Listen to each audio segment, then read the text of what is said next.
Bienvenue dans le podcast Au Beau Cœur, un podcast complètement renversant qui, contre toute attente, non seulement te veut du bien, mais qui fait réellement un bien fou.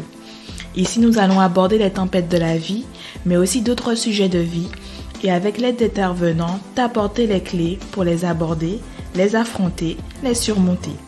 Bonne écoute.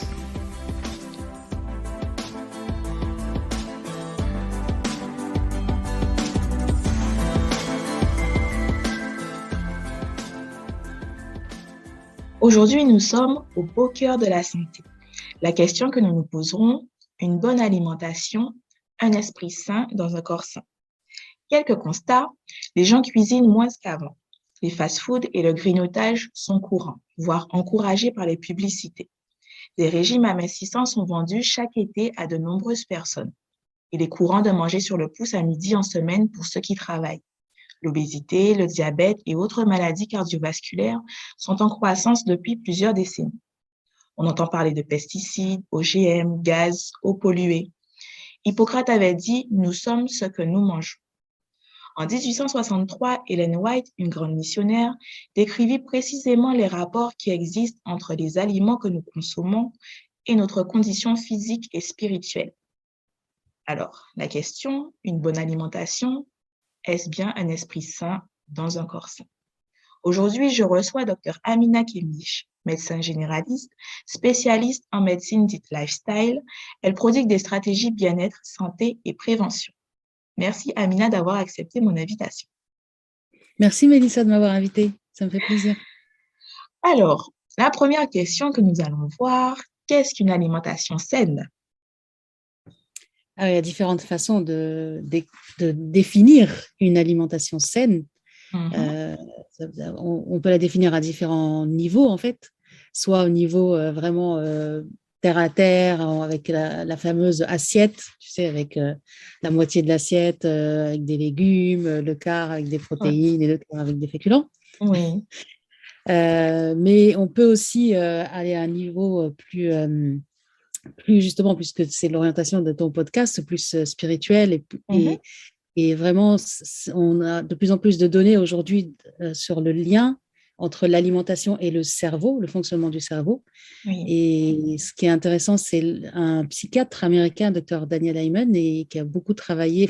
Et il a une approche particulière dans le sens où il regarde, entre guillemets, le cerveau, c'est-à-dire qu'il fait des scanners dynamiques du cerveau et il voit donc l'activité cérébrale, il explore l'activité cérébrale de ses patients, ce qui est rarement fait, enfin même je crois qu'il n'y a que lui qui le fait dans le monde. Et il fait ça depuis les années 90, donc il a fait des dizaines de milliers de scanners et il a pu voir en fait le lien, vraiment au niveau imagerie, le lien entre l'alimentation et le fonctionnement du cerveau. Et donc on peut avoir des zones du cerveau qui vont fonctionner plus ou moins bien. On peut voir ça et on peut voir l'amélioration avec le changement alimentaire. Et il a créé un concept en quelque sorte, parce qu'il a créé un livre et il a un podcast aussi d'ailleurs qui s'appelle The Brain Warrior, c'est-à-dire on va dire, je sais pas, les combattants du cerveau, on peut décrire ça comme ça, traduire comme ça peut-être, parce qu'effectivement, il dit que dans le monde dans lequel on vit, on doit vraiment partir en guerre pour protéger notre cerveau. Parce qu'on est tellement tenté, on a un mode de vie, des habitudes qu'on a acquises actuellement, elles font qu'elles sont toxiques pour notre cerveau et c'est pour ça qu'on a une épidémie de maladies d'Alzheimer, de démence, de troubles de mémoire, de troubles de concentration. Donc oui, l'alimentation saine, elle va jouer un rôle important dans notre vie par l'intermédiaire en fait de l'effet sur notre cerveau.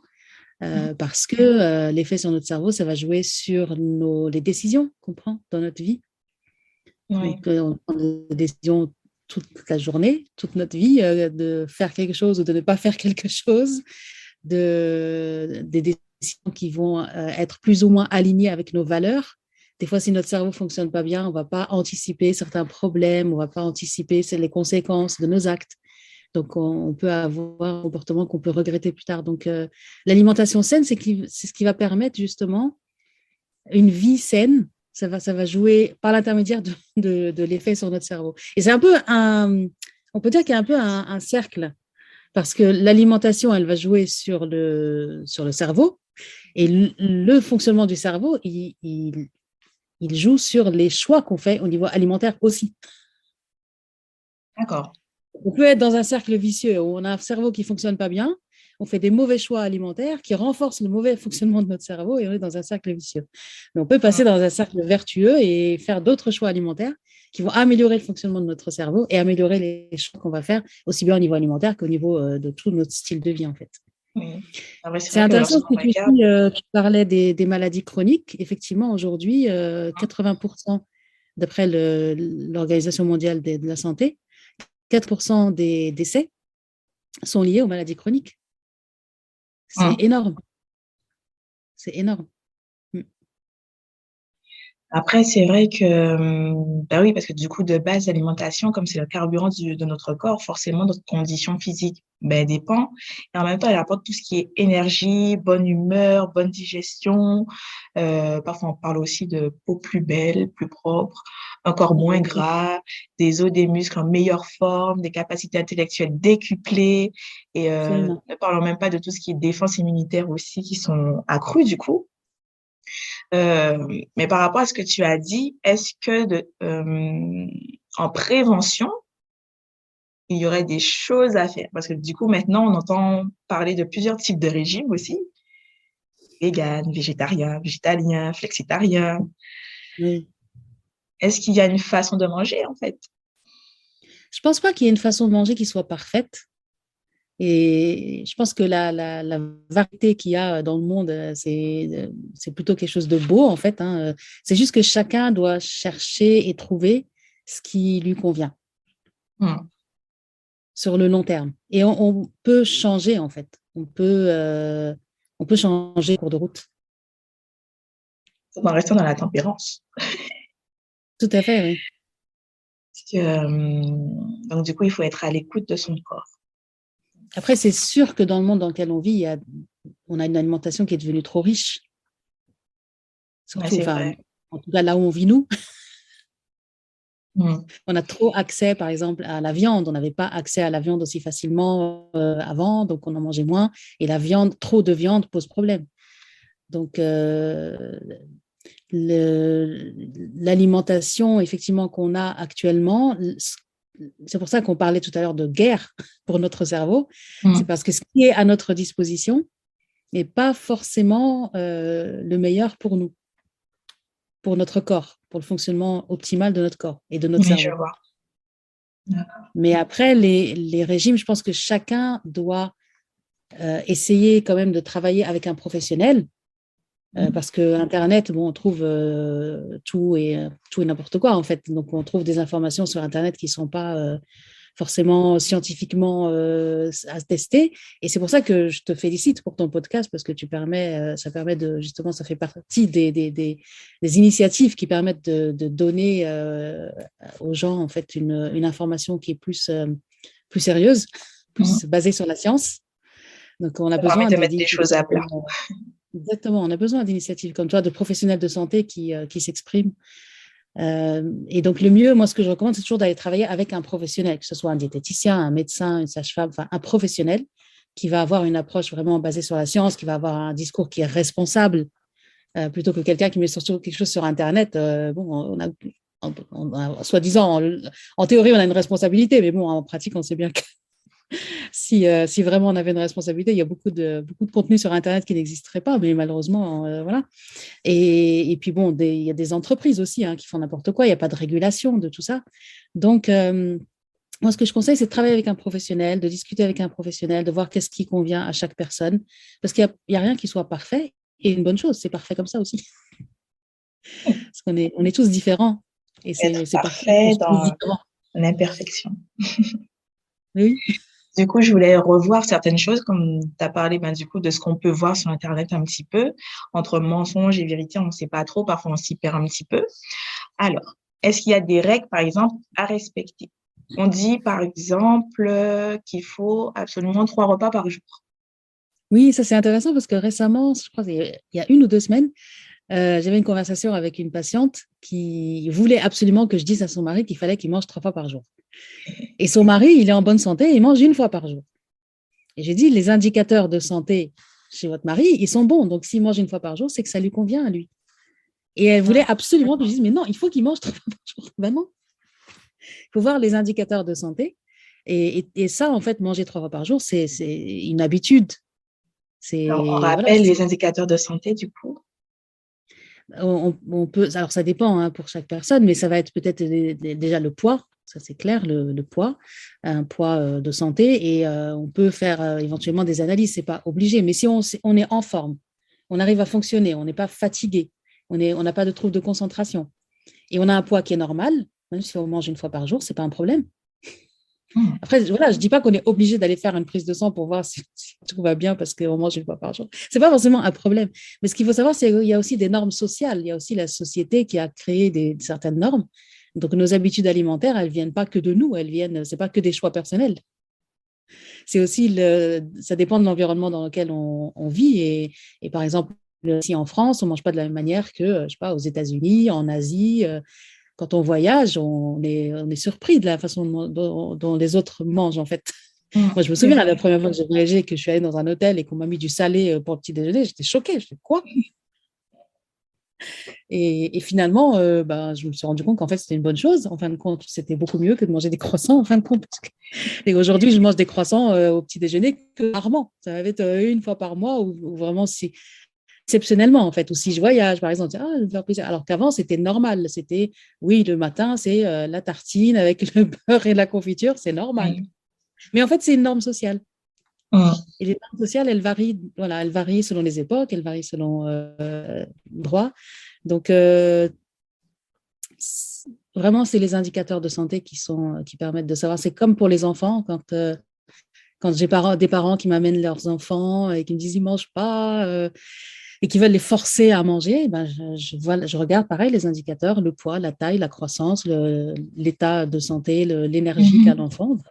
Il va bien, il ne faut pas le forcer.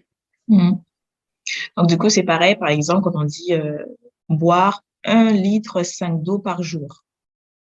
Oui, voilà, c'est très précis, mais alors il faut boire, on a besoin de boire parce que effectivement, on boit pas assez en général, du fait de notre style de vie, encore une fois. Mais la quantité, elle va varier d'une personne à l'autre. Oui, ça peut être 1,5 litre, ça peut être. Je pense qu'1,5 litre, c'est quand même le minimum. Mais ça peut être 1,5 litre, ça peut être 2 litres. Si on a un petit gabarit, peut-être 1,5 litre, c'est trop. Voilà, ça dépend toujours de la personne. Il y a pas de règle pour tout le monde qui est exactement la même. Tout le monde est adapté à tout le monde, en fait. Si on ne boit pas beaucoup d'eau, du coup, qu'est-ce que ça peut entraîner? Alors, l'eau, c'est vital. Déjà, le cerveau, il a besoin de beaucoup d'eau pour fonctionner. Donc, hydrater le cerveau, ça fait la différence. J'avais lu que, par exemple, il y avait une étude sur les pilotes d'avion. Une baisse d'hydratation de seulement 2%, ça jouait en fait sur leur concentration et leur capacité intellectuelle pendant le vol. Juste 2% de différence. En fait. C'est pas énorme, 2 points de différence. Donc, l'eau, ouais, pour le cerveau, c'est très important. Et très souvent, ce qui est intéressant, c'est que pour les gens qui grignotent, toujours ce que je leur dis quand j'accompagne les gens pour, par exemple, une problématique de poids, je leur dis de commencer à boire plus. Parce que parfois, quand on sent qu'on a une sensation de faim et on va grignoter, on va aller prendre un aliment solide, en fait. Si on boit de l'eau, eh ben, on va calmer cette sensation. Ouais, c'est ce que j'ai remarqué aussi. Voilà, donc très souvent, en fait, l'envie en fait, de grignotage, c'est un signe, entre guillemets, une déshydratation. C'est plutôt, en fait, on a besoin, mais on ne sait pas interpréter les signaux de notre corps. C'est pour ça, la première étape, toujours, quand j'accompagne les gens comme ça, c'est d'abord boire plus et respirer plus. C'est les deux premières choses que je mets en place. C'est boire plus et respirer plus parce que on ne respire pas assez. On a une respiration qui est superficielle et la respiration, ça détend en fait. Et le stress aussi fait manger, le stress fait grignoter. Oui, ça joue. Et ça fait du cortisol, etc. Ça met en place tout un tas de mécanismes qui sont toxiques pour la santé. Donc, diminuer le stress, augmenter l'hydratation, ça joue énormément sur la santé et sur le bien-être. Il faudra qu'on mange aussi lentement. Oui, ça aussi. On a tendance à La manger trop respiration, vite. c'est une des techniques que je donne aussi pour manger lentement, c'est de manger, respirer, éventuellement poser la fourchette Ouais. Le temps de mâcher, de mastiquer et prendre une petite inspiration et ensuite continuer. Et effectivement, parce qu'on se calme et donc on est plus à l'écoute de notre corps et entre guillemets, on entend les signaux de satiété. On entend quand notre corps nous dit ça suffit, c'est bon, j'ai ce qu'il me faut. Alors que quand on mange vite et qu'on ne prend pas le temps de respirer, On n'a pas c'est le là temps où de on... recevoir ce signal. Exactement. D'accord. Alors, est-ce qu'il faudrait éviter les repas tardifs et les boissons gazeuses? Les boissons gazeuses, absolument. Ça, c'est sûr. Complètement. Alors, quand je dis les boissons gazeuses, il y a gazeuses et boissons gazeuses. Si c'est de l'eau gazeuse, sans aucun sucre, OK. Mais tout ce qui est soda, ça, c'est à éliminer. Ça n'apporte absolument rien à l'alimentation, rien de positif, en fait. Ça apporte du sucre. Alors, quand je dis à éliminer, faut que ça reste un plaisir une fois de temps en temps. C'est-à-dire, genre, une fois par mois, ça ne va pas nous tuer. Si on fait voilà, une fête, une célébration, on peut se faire plaisir, mais c'est fait pour ça, normalement. Sauf que dans le monde dans lequel on vit, entre guillemets, trop riche, entre guillemets, et c'est accessible et c'est facile et donc on consomme trop de boissons sucrées et ça apporte énormément de calories, mais des mauvaises calories en fait, des calories qui entre guillemets mauvaises. Quand je dis mauvaises, c'est-à-dire qui ont un effet péjoratif sur notre santé en fait. Et pour les repas tardifs, du coup, est-ce qu'il y aurait, je sais pas, une certaine heure à laquelle, ben, du coup, il ne faudrait plus manger par rapport à la digestion? Pas vraiment. Après, l'heure optimale, ça va être 20 heures. C'est optimal, mais après, il n'y a pas vraiment d'études qui ont dit, bon, les repas tardifs, c'est délétère pour la santé. On ne peut pas dire ça. Hmm. Ça dépend du mode de vie des gens. Il y a des gens qui vont, selon le travail, ils vont être obligés d'avoir un repas plus tardif. Donc ça dépend aussi de notre mode de vie. Euh, mais en général, oui, 19 h, 20 h, plus on mange tôt quand même, mieux c'est pour la santé parce que ça permet, entre guillemets, de faire c'est pas vraiment un jeûne intermittent, mais ça permet de laisser le temps de digérer. Et je crois que tu voulais parler du jeûne de toute façon. Oui, belle Le, transition. bah oui, le jeûne intermittent, idéalement, c'est les 16 heures de jeûne entre 20 h et le lendemain à midi. Donc, le but, c'est de pouvoir améliorer la digestion parce qu'en fait, on laisse pas le temps à notre corps de digérer. Et donc, on accumule, on accumule, on accumule. Donc, c'est vrai que quand on voit par rapport c'est comme un peu comme je le prends comme une référence, c'est-à-dire si on part de cette idée-là du jeûne que et des preuves qu'on a eues, les preuves scientifiques du bénéfice en fait du jeûne intermittent, ben, on se dit que logiquement, oui, même si on prend un petit déjeuner qu'on ne fait pas le jeûne intermittent, c'est quand même mieux de manger tôt pour laisser le temps pendant la nuit au système digestif en fait de faire son travail tranquillement et d'être un petit peu moins chargé le matin, quoi. Ouais, d'accord. Ouais, c'était ça ma question. Du coup, est-ce qu'il faudrait faire un jeûne de temps en temps, en fait, à part. Alors, je ne parle pas du jeûne spirituel, on va en parler dans un autre podcast. Mais vraiment un jeûne, comme tu disais, ben, du coup, 20 h, 16 h, ben, du coup, on ne mange pas le temps que justement la digestion se fasse correctement. Donc, de temps en temps, ouais, pourquoi pas. Oui, les recommandations, c'est 1 ou 2 fois par semaine. Parce qu'on a des recommandations d'après les études, en fait. Donc, 1 ou 2 fois par semaine, c'est suffisant. Après, il y a des gens qui font plus. Il y a des gens qui le font tous les jours. Pourquoi pas? Ça dépend, hein, si on se sent bien. D'accord. Pourquoi pas? Ok. Ça peut être une habitude qu'on a pris. Moi, par exemple, mon mari, ça fait des années et il ne prend pas de petit déjeuner, en fait. Et ça fait des années parce qu'il est bien comme ça. Il se sent mieux Une comme ça. habitude comme ça. Il fait ça tous les jours. Mais on peut le faire de temps en temps. Moi, je le fais que de temps en temps. Je ne fais pas tous les jours. D'accord. Mais c'est recommandé, ouais. C'est recommandé par rapport parce qu'on a des preuves. Hein, quand nous, on est ici pour délivrer des informations qui sont scientifiques. Et effectivement, moi, j'ai fait la certification en lifestyle medicine, c'est-à-dire la médecine de style de vie, qui est en fait une nouvelle spécialité aux États-Unis, pas encore arrivée en Europe, pas encore Oui. reconnue. Aux États-Unis, ils ont bataillé pour la faire reconnaître depuis plus de 10 ans. Donc, ils ont été reconnus que récemment, je crois en 2019 ou 2020. C'est vraiment, vraiment récent. Et en Europe, on n'est pas encore reconnu. Donc, même si on a quelques praticiens en lifestyle médecine en Europe et même une association européenne, on a déjà fait 3 congrès, il y a le 4e qui arrive.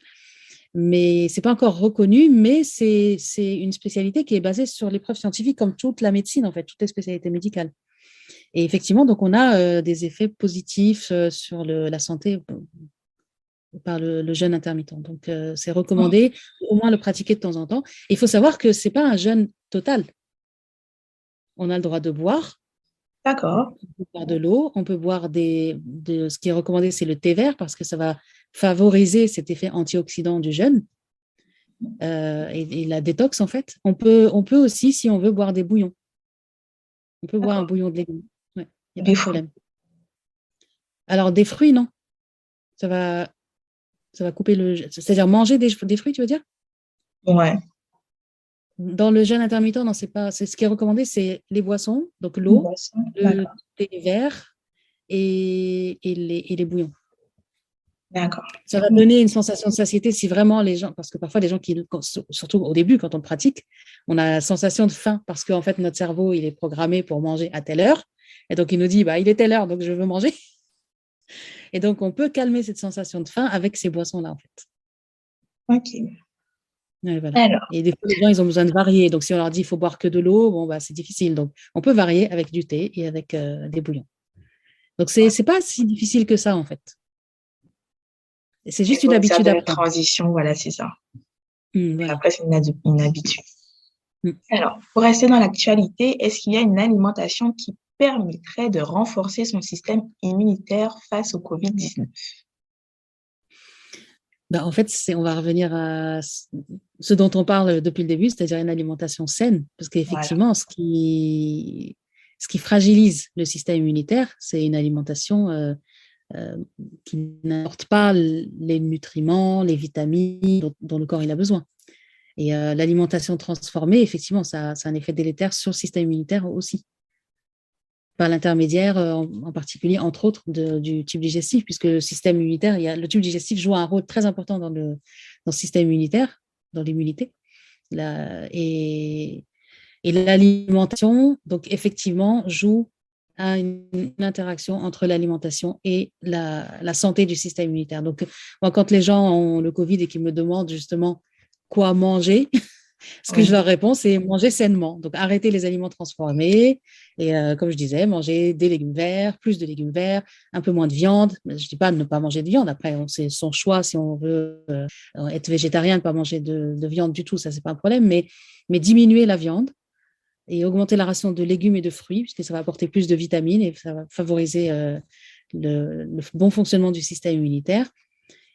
Et après, il y a pas d'études qui ont démontré que tel et tel aliment, telle et telle vitamine favorisent le bon fonctionnement du système immunitaire, mais c'est du bon sens. La vitamine C, la vitamine D, c'est des choses qu'on recommande juste par le bon sens en fait. Mais voilà, alimentation saine. Ouais, d'accord. Merci beaucoup en tout cas, Mia, c'était très intéressant. On retiendra que la santé est un trésor, c'est la plus grande richesse que les mortels puissent posséder. La fortune, le savoir et les honneurs sont recherchés à un prix trop élevé si c'est aux dépens de la vigueur et de la santé. Notre vie durant, nous devons étudier la façon de maintenir le corps en santé pour permettre à tous les organes de cette machine animée de fonctionner harmonieusement. Merci d'avoir écouté jusqu'au bout. On se retrouve très vite pour un nouvel épisode.